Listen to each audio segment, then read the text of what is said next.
नमस्कार, माझं नाव प्राजक्ता वैशंपायन. मानस सायकोलॉजिकल हेल्थ सेंटर आणि मनोदय ट्रस्टच्या मानस संवाद या नवीन पॉडकास्टमध्ये आपल्या सगळ्यांचं मनापासून स्वागत. या पॉडकास्टमध्ये आपण मानसिक, भावनिक आणि सामाजिक अशा विविध विषयांवरती चर्चा असणारे पॉडकास्ट आपण ऑर्गनाईज करतोय आणि त्या निमित्तानं ह्या विषयाशी निगडित विविध तज्ज्ञांना भेटण्याची सुद्धा संधी आपल्याला मिळणार आहे. पहिल्या पॉडकास्टमध्ये आपला विषय होता पैलू व्यक्तिमत्वाचे. सो ह्याच्यामध्ये आपण व्यक्तिमत्व म्हणजे काय, व्यक्तिमत्व विकार म्हणजे काय याच्याबद्दल माहिती जाणून घेतली आणि त्या पॉडकास्टमध्ये आपण डॉक्टर अद्वैत पाध्ये सरांना भेटलो. त्यांना आपण ओळखतोच, मानस सायकोलॉजिकल हेल्थ सेंटर आणि मनोदय ट्रस्टचे संचालक आणि सायकॅट्रिस्ट डॉक्टर अद्वैत पाध्ये सर. या सुद्धा पॉडकास्टमध्ये ते आपल्या सगळ्यांची गप्पा मारणार आहेत. त्याचबरोबर आपल्या बरोबर आहेत अदिती प्रभू घाटे कामत मॅडम. त्या एक काउन्सिलिंग सायकोलॉजिस्ट आहेत आणि 15 वर्षापासून त्या या क्षेत्रामध्ये कार्यरत आहेत. सो त्या दोघांबरोबर आपल्याला गप्पा मारायच्या आहेत. आणि आजच्या पॉडकास्टचा आपला विषय आहे नातीगोती. मागच्या वेळेच्या विषयामध्ये आपण व्यक्तिमत्व म्हणजे काय जाणून घेतलं होतं. त्यामध्ये सर तुम्ही म्हणाला होतात की व्यक्तिमत्व म्हणजे काय, तर एखादी व्यक्ती कशा पद्धतीनं विचार करते, तिच्या भावना काय असतात आणि तिचं वर्तन काय असतं. तो त्याचा एक सेट पॅटर्न असतो, त्याला आपण व्यक्तिमत्व म्हणून कन्सिडर करू शकतो. तर ह्या पॅटर्नच्या सहाय्याने ती व्यक्ती तिच्या आजूबाजूच्या परिस्थितीमध्ये, आता परिस्थिती म्हटल्यावर तिथे त्या व्यक्तीशी निगडीत माणसं सुद्धा आली आणि ज्या पद्धतीने ती व्यक्ती त्या माणसांशी रिलेट होते त्यालाच आपण याची नाती म्हणू शकतो. तर त्याच्यामुळे व्यक्तिमत्वाचा एक अविभाज्य घटक नाती असं आपल्याला म्हणता येईल. कारण अगदी जन्माला आल्यापासून अगणित नात्यांशी आपण जोडले गेलेलो असतो आणि त्याच्यामुळे नात्यांचा इम्पॉर्टन्स आपल्या सगळ्यांच्या आयुष्यात खूपच मोठा आहे. एक जनरल डेफिनेशन आपण करायला गेलो नात्यांची तर आपण म्हणतो 2 व्यक्तींना जोडणारा दुवा. पण एक सायकॅट्रिस्ट म्हणून आणि आपला आजचा जो विषय नातीगोती, तर तुम्हाला काय वाटतं नात्याची व्याख्या कशी करता येईल आणि नाती आणि मेंटल हेल्थ याचा काय दुवा आपल्याला सांगता येईल? तर नाती म्हणजे आज इथे या मानस संवाद मध्ये गप्पा मारायला जमलेलो आहोत. तर आज आपलं नातं आहे की तू आज संवादक म्हणून आहेस, तर आम्ही प्रश्नांची उत्तरं देतोय. म्हणजे आपलं नातं हे संवादक आणि मुलाखत देणारे असं आपलं नातं आहे. बरोबर आहे. तर इथे आपण काय करतो आहोत, तर आपण इथे आपल्या विचारांची देवघेव करतो आहोत. बरोबर आहे.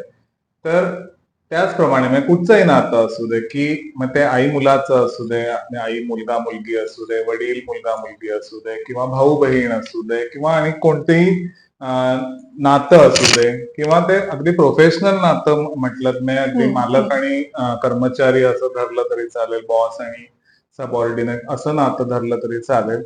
कुठचंही नातं जे असतं त्या नात्यामध्ये मला असं वाटतं की त्या नात्यामध्ये काहीतरी शेअरिंग असतं आणि हे नातं ते शेअरिंग किती चांगलं आहे याच्यावर ते नातं कसं डेव्हलप होतं हे ठरत असतं.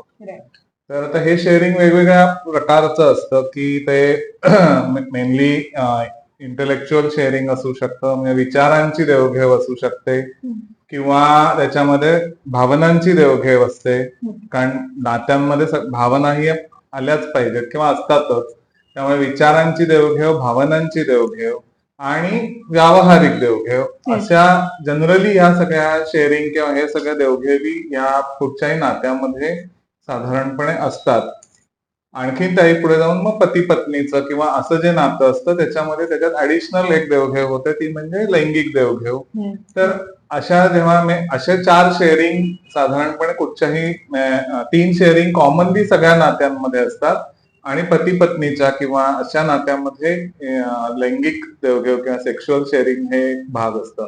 आणि हे शेअरिंग जे आहे हे किती समृद्ध आहे याच्यावरून ते नातं किती समृद्ध आहे हे ठरत असतं. आणि त्याच्यामुळे आणि दुसरं म्हणजे मानसिक आरोग्याशी त्याचा काय संबंध हे जर बघायचं झालं तर आपण एक टेन्शनची, आपण टेन्शन आलं असं म्हणतो, जेव्हा आपलं आरोग्य बिघडतं तेव्हा आपण मला टेन्शन आलं हे आपण हा सहज शब्द वापरतो.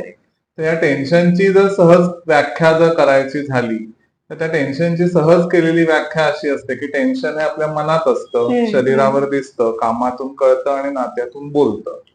तर ते नात्यातून जे बोलतं ते हे असतं की त्या नात्यात नातेसंबंधांमध्ये बिघाड आल्यामुळे टेन्शन येऊ शकतं किंवा टेन्शन आल्यामुळे नातेसंबंध बिघडू शकतात. म्हणजे माझं मन जर त्रस्त असेल तर तो राग मी घरच्यांवर किंवा आणि माझ्या नात्यातल्या लोकांवर काढू शकतो, त्यामुळे ते दुखावले जाऊ शकतात. किंवा व्हायसे वर्सा, म्हणजे समजा माझ्या नात्यांमध्ये ऑलरेडी काही कारणाने दुरावा आला असेल तर त्याच्यामुळे मी त्रस्त होऊ शकतो, त्याच्यामुळे मी निराश झालेला असू शकतो, त्याच्यामुळे मी चिंतित असू शकतो. तर अशा पद्धतीने हा नातेसंबंधांचा आणि मानसिक आरोग्याचा संबंध आहे असं म्हणता येईल. म्हणजे खूपच जवळचा संबंध आहे असं आपण म्हणू शकतो, की एका गोष्टीमध्ये जरी बिघाड झाला तरी दुसरी गोष्ट लगेच त्यांनी इफेक्ट होणार आहे. सो म्हणून आपल्याला असं म्हणता येईल की एक सीमारेषा त्या नात्यांमध्ये आपल्याला असणं गरजेचं आहे. सो मग आता बरेच जण बाउंड्री हा शब्द वापरतात की मला बाउंड्री ठेवता येत नाहीये. सो मग ती नात्यांमधली बाउंड्री म्हणजे काय असते? सो बिकॉज आपण म्हणतोय की त्याचा आपल्या सगळ्याच आयुष्याच्या सगळ्या घटकांवर परिणाम होत असतो, म्हणजे ती सीमारेषा कुठेतरी राखायची. मग ती नात्यांमधली बाउंड्री असणं म्हणजे काय आणि मग ती कशी आखायची? ओके, आता नात्यांमध्ये बाउंड्री असणं हे मुळात आधी का गरजेचं आहे की आपण बरेचदा बघतो की खूप वेळा सल्ले उठसूट दिले जात आहेत किंवा एखाद्याच्या आयुष्यामध्ये खूप जास्त जे इंटरफेअर केलं जातं असं म्हटलं जातं की ह्यामुळे काय होतंय की समोरची जी व्यक्ती आहे जिच्याशी माझं नातं आहे तिच्या आणि माझ्या रिलेशनशिपवर तर परिणाम होतोच आहे, कारण एका सर्टन एक्सटेंट नंतर कोण माझं ऐकणार आहे किंवा जर का मी जास्त एखाद्याच्या आयुष्यात ढवळाढवळ करत असेल तर ते का ऐकलं जाईल. आणि दुसरं म्हणजे ह्या गोष्टीचा त्रास हा मला स्वतःला सुद्धा होणार आहे, म्हणजेच ते माझ्याही स्वतःच्या मानसिक आरोग्यावर परिणाम करणार आहे. की म्हणजे सतत मला जर का असं वाटतंय की माझ्या नवऱ्याने माझं ऐकत राहावं किंवा माझ्या मुलाने मी म्हणते तसंच करावं, ठीक आहे की एका सर्टन एक्सटेंट पर्यंत की ठीक आहे मी काही गोष्टी सांगते, काही एखादा आरोग्य विषयक सल्ला देते, ऐकला पाहिजे ही अपेक्षा माझी असणं इथपर्यंत ठीक आहे. पण जेव्हा माझ्या डोक्यात सतत तोच विचार आहे की नाही ही असं का वागतेय, हिने असं नाही वागलं पाहिजे, हा असं का करतोय, ह्याने असं नाही केलं पाहिजे, हे जर का मी करत राहिले तर माझी मानसिक स्वास्थ्य कुठेतरी त्याच्यावरही परिणाम होणार आहे. कारण सतत तो विचार करून मला सुद्धा टेन्शन यायला लागेल, जर का त्या व्यक्तीने माझं मग नाही ऐकलं तर माझा राग वाढणार आहे. शिवाय ती दुसरी व्यक्ती सुद्धा मग सतत त्या दबावाखाली किंवा तणावाखाली येऊ शकते किंवा तिच्या मनात माझ्याविषयीचा राग वाढून पर्यायाने, जसं आता सर म्हणाले की ह्या सगळ्याचा संबंध असल्यामुळे परस्पर ते रिलेशनशिप सुद्धा बिघडणार आहे. त्याच्यामुळे की ते रिलेशनशिप हेल्दी ठेवण्यासाठी, चांगलं ठेवण्यासाठी किंवा त्याच्यातलं जे प्रेम, सर जसं आता म्हणाले की प्रेम किंवा काळजी ह्या ज्या इतर भावना त्या रिलेशनशिप मधल्या आहेत त्या जर का मला जपायच्या असतील ते नातं समृद्ध करण्याच्या दृष्टीने, तर ही बाउंडरी कुठेतरी असणं हे गरजेचं ठरतं. तर आता मग बाउंडरी आखायची म्हणजे नेमकं काय करायचं, तर मला बघायचं की मी नेमकं कुठपर्यंत त्या व्यक्तीच्या आयुष्यात बोलणार आहे किंवा मी तिच्याशी कशा प्रकारे बोलणार आहे, कशा प्रकारे मी बोललेलं तिला चालणार आहे किंवा मी कशा प्रकारे बोललं पाहिजे. म्हणजे आता बरेचदा असं होतं की तू असं केलंस, तू असं करतोस, तू नेहमीच असा वागतोस. तर ह्यापेक्षा मग ह्याच्यातनं काय होणार की ती समोरची व्यक्ती अजून दुसऱ्या 4 गोष्टी आपल्याला सांगते की ज्याच्यामुळे मेन जो मुद्दा असतो आपला एखादी गोष्ट त्याच्यापर्यंत पोहोचवण्यातला किंवा सांगण्यातला तो निघून जातो. मग तर या बाउंडरीज ह्या काय काय असू शकतात, तर एकतर इमोशनल बाउंडरी असू शकते की कितपत मला इन्व्हॉल्व्ह व्हायचंय, कितपत मला शेअर करायचंय किंवा मी बोलताना त्याच्याशी कशी बोलतेय. तर आय स्टेटमेंट पेक्षा यू स्टेटमेंट पेक्षा आय स्टेटमेंट करणं की हे जे आता वागलंस तू केलंस ना ते मला आवडलं नाही किंवा ते मला नाही चांगलं वाटलं. किंवा आता समजा एक कलिग आहे की एक कलिग न सांगता समजा सुट्टी घेतलीये त्याने आयत्या वेळेस, तर अगदी की काय तू असं आला नाहीस अचानक वगैरे असं बोलण्यापेक्षा की नाही काल ऍक्च्युली तुझी रजा झाली ना, त्याच्यामुळे मग काय झालं की माझ्यावरती थोडंसं जास्त प्रेशर पडलं आणि त्याच्यामुळे मला त्रास झाला, ह्या प्रकारे जर का मी ते पोचवलं तर ते जास्त चांगल्या प्रकारे माझी भावना मला नेमकेपणाने पोचवता येईल. पुन्हा आता दुसरं म्हणजे की सल्ले देण्याच्या बाबतीत सुद्धा की ठीक आहे की मला त्या व्यक्तीविषयी काळजी आहे किंवा मला त्या व्यक्तीविषयी काहीतरी खूप प्रेम वाटतं आहे की त्याच्यामुळे मला असं वाटतंय की तिने असं वागावं, पण जोपर्यंत मी त्याला ठीक आहे बाबा तू असं करून बघ ह्या दृष्टीने जोपर्यंत सांगते तोपर्यंत ते ठीक आहे, पण तू असंच केलं पाहिजेस, हा च मध्ये आला की पुन्हा नुकसान होणार आहे. त्याच्यामुळे हा च टाळणं आपल्या स्वतःसाठी सुद्धा आणि समोरच्यासाठी सुद्धा. किंवा एक जे आपण किती बर्डन घ्यायचं समोरच्याचं ही आपल्या साईडने सुद्धा बाउंडरी आखणं की समजा ठीक आहे की मला समोरची व्यक्ती सांगते की तू असंच वाग, तू तसंच वाग, तू असं कर, तू तसं कर. मी ते कुठपर्यंत घ्यायचंय, मी किती गोष्टी ऐकायच्या आहेत, माझ्यासाठी काय योग्य आहे काय अयोग्य आहे हे मी कसं ठरवायचं आहे. मग काही काही ठिकाणी ना मला ते स्पष्टपणे समोरच्याला सांगावं सुद्धा लागेल की नाही बाबा, आपण ना, तू सांगतोय, आय रिस्पेक्ट युअर ओपिनियन, पण मी मला पटेल तेवढं त्यातलं करणार आहे. मग तिथे मला हे बर्डन घेऊन चालणार नाही की अरे मी ह्या व्यक्तीचं ऐकलंच पाहिजे किंवा ती अपेक्षापूर्ती मी केलीच पाहिजे. बरोबर. हे मला प्रत्येक वेळेस शक्य असेलच असं नाही, गिल्ट येतं नाही तर ती एक बाउंडरी असणं.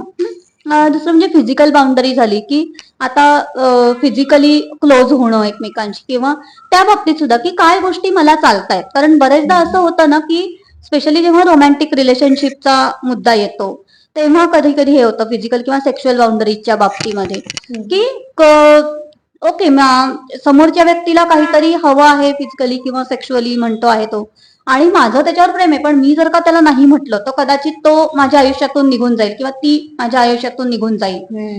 ह्या भीतीमुळे जर का ती व्यक्ती समोरची म्हणते त्याला जर का हो म्हणत गेलंय, राईट, आणि कुठेही असू दे की मग ती तुमच्या मॅरिटल लाईफ मध्ये असू दे किंवा लग्न नाही झालंय पण रोमॅन्टिक रिलेशनशिप आहे त्याच्यात असू दे, ती सुद्धा एक बाउंडरी आखणं की एकमेकांच्या इच्छेचा आदर करणं, ही बाउंडरी असणं हे सुद्धा गरजेचं आहे. आणि ह्या बाउंडरीज जर का आपण नात्यांमध्ये आखत असू तर त्याच्यामुळे काय होईल, तर एकतर ट्रस्ट म्हणजे विश्वास ज्याला म्हणतो नात्यांमधला तो वाढेल, प्रेम आणि आदर वाढायला मदत होईल, आणि ते नातं जास्त समृद्ध होईल की जेणेकरून आपली आणि त्या नात्यातल्या समोरच्या व्यक्तीची दोघांची मेंटल हेल्थ सुद्धा चांगली राहण्यासाठी मदत होऊ शकेल.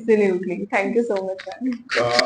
मी त्याच्यात या संदर्भात फक्त एक छोटस वाक्य म्हणजे सांगतो की म्हणजे कुठच्याही नात्यामध्ये एक त्या दोघांचं एक आपलं अवकाश असतं आणि त्या दोघांचं एक वेगवेगळं अवकाश असतं. तर दोघंही आपापल्या त्या अवकाशात परतून पुन्हा एकत्र येऊन आपलं अवकाश कसं समृद्ध करतात याच्यावर ते नातं कसं समृद्ध होतं हे ठरत असतं.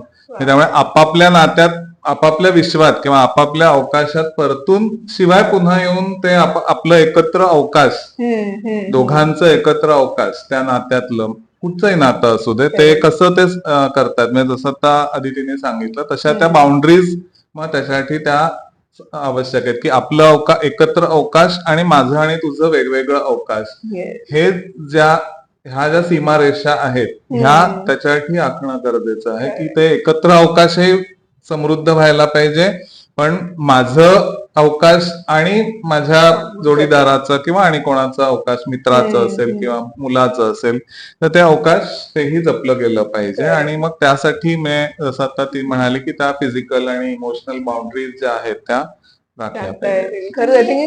आकृती दाखवली होती आम्हाला एकदा की जनरली असं होतं की नातेसंबंध म्हणजे दोघांनी एकमेकांमध्ये विरघळून जाणं किंवा तर तसं नाहीये की म्हणजे काय आहे की एका सर्कलने येऊन दुसऱ्या सर्कलमध्ये बसणं नाही नातं म्हणजे, तर ती ना दोन वेगवेगळी सर्कल्स आहेत जी एकमेकांना काही प्रमाणात छेदतायत. करेक्ट, बरोबर. आणि उरलेला जो भाग आहे, जे छेदलेला जो भाग आहे मधला, ते म्हणजे त्यांचं एकत्र आयुष्य किंवा ते नातं आहे, आणि दुसरं जे आहे ती त्यांची पर्सनल स्पेस आहे. कारण ते शेवटी कुठलंही नातं आणि जर का मला चांगलं करायचं असेल, मला माझं स्वतः बरोबरचं नातं आहे ते सुद्धा तेवढंच जपणं गरजेचं आहे ना. म्हणजे आय थिंक इथे स्वतः बरोबरचं नातं हा पण एक विषय आपल्याला घेता येऊ शकतो. म्हणजे आताच म्हणजे एक केसच्या सांगतो मी तुम्हाला की त्याच्यामध्ये त्या दोघांचं जेव्हा लग्न झालं तेव्हा त्या नवऱ्याला मे बी त्याचे अनुभव असतील की काही मुलींविषयी असं वाईट बोलतात, हे करतात, असं सगळं त्याचा अनुभव होता. म्हणून त्यांनी लग्न झाल्यानंतरच बायकोला सांगितलं की तू या मुलांशी बोलायचं नाही, ओके, तू त्यांच्याशी संबंध ठेवायचा नाही. आणि असं हे केल्यामुळे, आणि तो मात्र आता ती घरातच असायची आणि तो बाहेर जॉबला जायचा, त्यामुळे तिथे त्याचे मेल फिमेल कलिगशी संबंध यायचे, बोलणं व्हायचं, सगळं व्हायचं. आणि ही घरातच असल्यामुळे मग ते घरात असल्यामुळे तिचं एकदा काम झालं की उरलेल्या वेळात काय करायचं, आणि मग तो त्या याच्यामध्ये तो छुपेपणा थोडासा यायला लागला, असं कुठेतरी ते झालेलं होतं. मग ती फोन बोलायची किंवा हे करायची, पण मग ते नवऱ्याला घाबरून ते कुठेतरी लपवून ठेवायची. हा. बरोबर. आणि मग मग त्याच्यामुळे मग काय झालं की ते आता तुम्ही लपवलं तरी कधी ना कधी तरी ते कळतच, पण तसं कळल्यानंतर मग आणखीन पुढे मग वाद होणं आणि हे होणं हे सगळं ओघाने आलं. पण म्हणजे त्याने तिच्या बाउंड्रीज वर कुठेतरी अतिक्रमण केलं होतं की तू संबंध कोणाशी म्हणजे तू कोणाशी बोलायचं आणि कोणाशी नाही हे मी ठरवणार. हे जे तिच्या सीमारेषेवर तिच्या पर्सनल स्पेसवर त्यांनी केलेलं आक्रमण होतं. आणि त्या आक्रमण केल्यामुळे मग म्हणजे तिच्या व्यक्तिमत्वाप्रमाणे तिने तो हे केला की ठीक आहे म्हणजे त्याच्या मताचाही आदर करूया आणि आपल्याला हवं तेही करूया, म्हणजे जो पॅसिव्ह अग्रेसिव्ह वे असतो तो तिने हे केला. पण शेवटी कधी ना कधीतरी तो नात्यावर तो परिणाम झालाच. त्यामुळे ही जी बाउंड्री आहे की नाही ठीक आहे की तू म्हणजे बोल सगळ्या असं तू कोणाशी बोल आणि कोणाशी नाही करू, पण लोकांचे मुलांचे असे असे अनुभव असतात किंवा काही जण अशी असतात, त्यामुळे बोलताना तू सावधानता ठेव. किंवा तू कोणाशी म्हणजे आपण आपल्या मित्र मैत्रिणी ज्या कोण आहेत त्या सगळ्यांशी एकमेकांशी ओळख करून देऊया किंवा आपण एकमेकांना भेटूया की आज तू कोणाशी बोललास, मी कोणाशी बोलले किंवा असं एकमेकांना सांगूया. हे जर ओपननेस ठेवला तर मग ते कसं होईल की त्याच्या बाउंड्रीत तोही खुश राहील, ती तिच्या बाउंड्रीत खुश राहील, पण दोघं एकमेकांशी चर्चा करत असल्यामुळे त्यांचं आपलंही नातं समृद्ध मिसअंडरस्टँडिंग होणार. ऍब्सोल्युटली. आय थिंक इथे खूप महत्वाचा मुद्दा आय थिंक सर तुम्ही पहिल्या उत्तरात पण म्हणाल की ते शेअरिंग कशा पद्धतीचं होतंय त्यावर ते नातं किती समृद्ध आहे ते आपण ठरवू शकतो. म्हणजे गोष्टी क्लिअरली आपल्याला त्या कन्व्हे केल्या पाहिजेत. बरेच वेळा असं होतं की माझ्या मनातलं तुला कळलं कसं नाही, अगदी रोमॅन्टिक रिलेशनशिप मध्येच नाही पण फ्रेंडशिप मध्ये सुद्धा असं होतं. तर ती एक तर आपली अपेक्षा, जसं मॅम तुम्ही म्हणालात की काय आपण डिमांड करतोय, तर अशी आपण अपेक्षा नाही करू शकत की समोरच्याला मनातलं कळेल. पण मग जसं सर म्हणाले की क्लिअरली आपण सांगितलं आणि ती सीमारेषा पाळली. स्वतः जसं तुम्ही सर अवकाशाचं उदाहरण दिलं तसं आपण म्हणतो ना स्पेस मला मिळाली पाहिजे. सो आय थिंक ते खूप छान बसतंय इथे. Correct, right.